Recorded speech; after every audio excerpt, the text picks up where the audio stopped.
Assalamualaikum warahmatullahi wabarakatuh. Di sini kami dari kelompok 2 akan mempresentasikan makalah kami tentang jenis-jenis penelitian. Langsung ke slide selanjutnya ya. Baik, jadi sebelum kita membahas tentang jenis-jenis penelitian, alangkah lebih baiknya kita membahas apa arti dari penelitian itu sendiri. Jadi penelitian dalam bahasa Inggris itu disebut dengan research, yang berarti melakukan kembali atau pengulangan, dan research yang berarti melihat, mengamati atau mencari. Dari dua pengertian research ini bisa kita gabungkan yang menjadi pengertian penelitian, yaitu sebagai rangkaian kegiatan yang dilakukan untuk mendapatkan pemahaman baru yang lebih kompleks, lebih mendetail, dan lebih komprehensif dari suatu hal yang diteliti. Jadi kurang lebih pengertian penelitian adalah yang seperti saya katakan tadi. Analisis, penulisan, laporan penelitian kualitatif. Dalam penelitian kualitatif, peneliti lebih dituntut untuk mampu menerjemahkan data ke dalam bentuk deskripsi, narasi, cerita, dokumen tertulis dan tidak tertulis maupun bentuk-bentuk non-angka lainnya. Hal terpenting di dalam penelitian kualitatif adalah bagaimana mengembangkan keluasan berpikir dan kepekaan teoritis dalam diri peneliti. Jadi di dalam penelitian kualitatif ini jarang menggunakan angka-angka.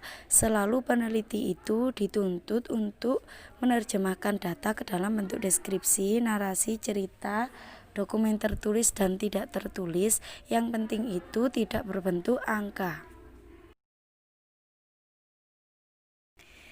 Jenis-jenis penelitian. Jenis penelitian yang pertama yang akan saya terangkan yaitu tentang fenomenologi.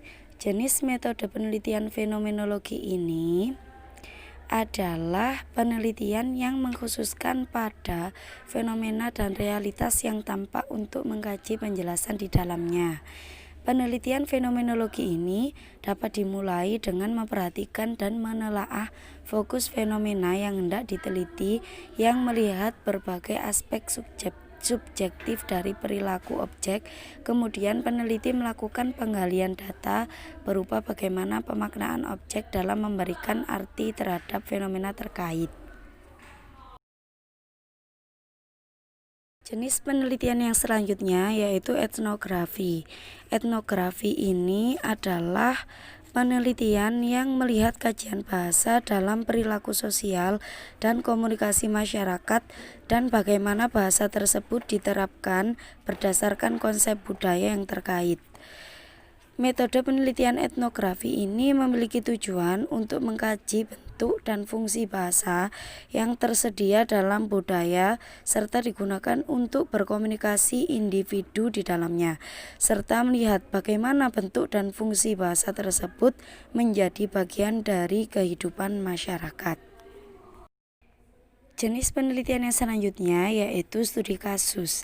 Metode penelitian studi kasus meneliti suatu kasus atau fenomena tertentu yang ada dalam masyarakat yang dilakukan secara mendalam untuk mempelajari latar belakang, keadaan, dan interaksi yang terjadi dalam suatu kasus tersebut. Selanjutnya yaitu metode historis.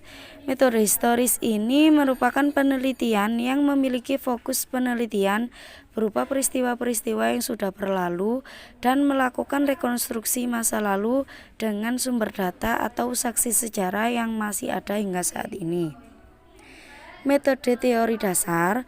Metode teori dasar ini merupakan penelitian yang dilakukan untuk menemukan suatu teori atau menguatkan teori yang sudah ada dengan mengkaji prinsip dan kaidah dasar yang ada, lalu dibuat kesimpulan dasar yang membentuk prinsip dasar dari suatu teori. Terima kasih untuk teman-teman yang sudah menyimak PPT dari kami. Semoga bermanfaat, dan apabila ada kata-kata yang kurang berkenan ataupun kurang bisa memahamkan, saya mohon maaf yang sebesar-besarnya. Akhirul kalam, Assalamualaikum warahmatullahi wabarakatuh.